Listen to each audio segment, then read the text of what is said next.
കാതികയിലേക്ക് സ്വാഗതം. ഇന്ന് കാതികയിൽ നമ്മുടെ രാജേഷേട്ടൻ പറയുന്ന ഒരു കഥയാണ്. ഇത് രാജേഷേട്ടന്റെ 3ാമത്തെ കഥയാണ് കാതികയിൽ. രാജേഷേട്ടൻ കാതികയിലേക്ക് അയച്ചു തന്ന ഒരു കഥയാണ്. നമുക്ക് കഥ കേൾക്കാം.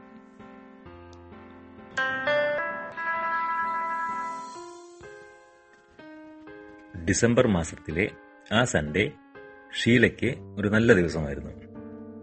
അതിരാവിലെ തന്നെ വീടിന്റെ മുമ്പിലുള്ള റോസ് പൂവുള്ള ചെടിയിൽ ഇലകളിൽ നിന്ന് മഞ്ഞുതുള്ളികൾ പോലെ വെള്ളം ഇറ്റു വീഴാനായി കാത്തു നിൽക്കുന്നുണ്ട്.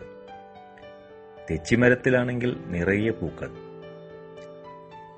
അടുക്കളത്തോട്ടത്തിൽ എല്ലാ ചെടികളും തല ഉയർത്തി നിൽക്കുന്നുണ്ട്. അടുത്ത വീട്ടിലെ പട്ടിക്കുട്ടി ഓടിക്കളിക്കുന്നുണ്ട്. ചുറ്റുമുള്ള മരങ്ങളിൽ നിന്ന് പക്ഷികളുടെ പാട്ടും കേൾക്കാം.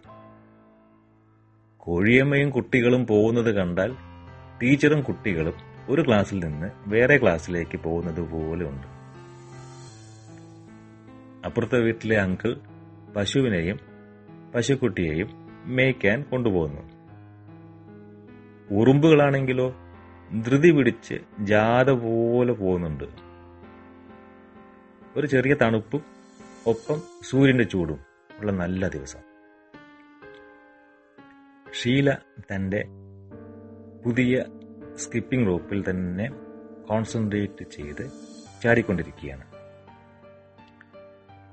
അവൾക്ക് 2 ദിവസം മുമ്പാണ് ഈ സ്കിപ്പിംഗ് റോപ്പ് കിട്ടിയത്. അതിനൊരു കാരണവുമുണ്ട്.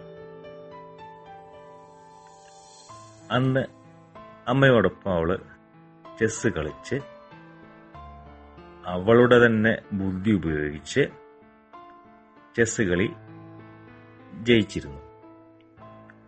അതിന് അമ്മ അവൾക്ക് വാങ്ങിക്കൊടുത്ത ഗിഫ്റ്റാണ് പുതിയ സ്കിപ്പിംഗ് റോപ്പ്. അവൾക്കത് ഒരുപാട് ഇഷ്ടമായി. എപ്പോഴും മറ്റുള്ള കുട്ടികൾ ചാടുന്നത് കാണുമ്പോൾ അവൾക്കും അത് ചെയ്യണമെന്നും സ്വന്തമായിട്ടൊരു സ്കിപ്പിംഗ് റോപ്പ് വേണമെന്നും തോന്നിയിട്ടുള്ളതാണ്. അവൾ സന്തോഷത്തോടെ ആ ഗിഫ്റ്റ് എൻജോയ് ചെയ്തുകൊണ്ടിരിക്കുകയാണ്. അങ്ങനെ ഇരിക്കുമ്പോൾ പെട്ടെന്ന് അടുത്ത വീട്ടിലെ രാജു ഓടി വന്ന് അവളുടെ കയ്യിൽ നിന്നും സ്കിപ്പിംഗ് റോപ്പ് തട്ടിപ്പറിച്ച് സ്പീഡിൽ ഓടിപ്പോയി. ഷീലയ്ക്ക് പെട്ടെന്നൊന്നും മനസ്സിലായില്ല.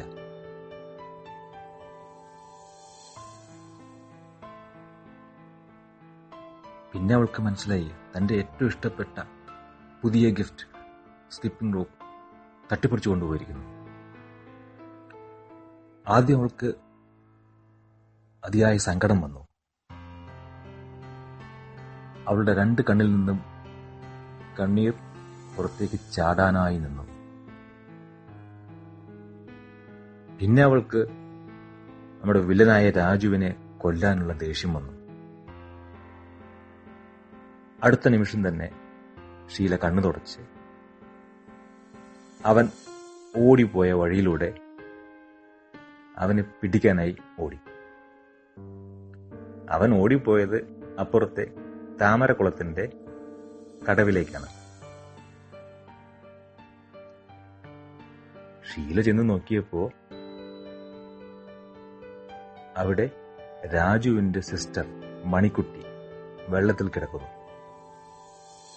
മണിക്കുട്ടിക്ക് നീന്തൽ അറിയാമെങ്കിലും വളരെ ടയേർഡായി നീന്താൻ വയ്യാതെ വെള്ളത്തിൽ മുങ്ങിപ്പോങ്ങുന്നു. ഷീല നോക്കുമ്പോ രാജു സ്കിപ്പിംഗ് റോപ്പിന്റെ ഒരറ്റം മണിക്കുട്ടിക്ക് ഇട്ടുകൊടുത്തിട്ട് അതിൽ പിടിക്കാൻ പറയുന്നുണ്ട്. ഇത് കണ്ടതും ഷീലയുടെ മനസ്സെല്ലാം മാറി. സങ്കടവും ദേഷ്യവും എല്ലാം എവിടെയോ പോയി. ഷീല പെട്ടെന്ന് മണിക്കുട്ടി കയറിൽ പിടിക്കൂ എന്ന് ഉറക്കെ ഉറക്കെ വിളിച്ചു പറഞ്ഞു. മണിക്കുട്ടി ഇത് കേട്ട് കയറിന്റെ ആ ഒരറ്റത്ത് പിടിച്ചു മെല്ലെ കരയിലേക്ക് വന്നു. ഇത് കണ്ടപ്പോൾ ഷീലയ്ക്കും മനസ്സമാധാനമായി. രാജു സ്കിപ്പിംഗ് റോപ്പ് എടുത്തു വന്ന് ഷീലയ്ക്ക് കൊടുത്തിട്ട് പറഞ്ഞു, സോറി, എനിക്ക് നിന്നോട് പറയാൻ പറ്റിയില്ല, അതുകൊണ്ടാണ് ഞാൻ തട്ടിപ്പറിച്ച് ഓടി വന്നത്. ഷീല പറഞ്ഞു, അത് സാരമില്ല, എന്തായാലും മണിക്കുട്ടിയെ രക്ഷിക്കാൻ പറ്റിയല്ലോ. I am very happy. അങ്ങനെ ഷീല വീട്ടിൽ വന്ന് അമ്മയോടും അനുജിത്തിയോടും ഈ കാര്യം മുഴുവനായി വിശദമായി പറഞ്ഞു കൊടുത്തു. അമ്മയും പറഞ്ഞു, വെരി ഗുഡ്, നന്നായി നീ ചെയ്തത്. ഉടനെ തന്നെ ഷീല അച്ഛനെയും മുത്തശ്ശനെയും അമ്മൂമ്മയും ഒക്കെ ഫോൺ ചെയ്ത് പറഞ്ഞു, ഈ കാര്യം പറഞ്ഞു. ഷീലയ്ക്ക് വളരെ സന്തോഷമായി. തന്റെ ഈ സ്കിപ്പിംഗ് റോപ്പിനെ ആലോചിച്ച് വളരെ സന്തോഷം തോന്നി. ഷീല അവളും അവളുടെ ഈ പുതിയ സ്കിപ്പിംഗ് റോപ്പും മണിക്കുട്ടിയെ രക്ഷിക്കാൻ കാരണമായി എന്നുള്ളത് ആലോചിച്ച് വളരെ അഭിമാനവും സന്തോഷവും തോന്നി.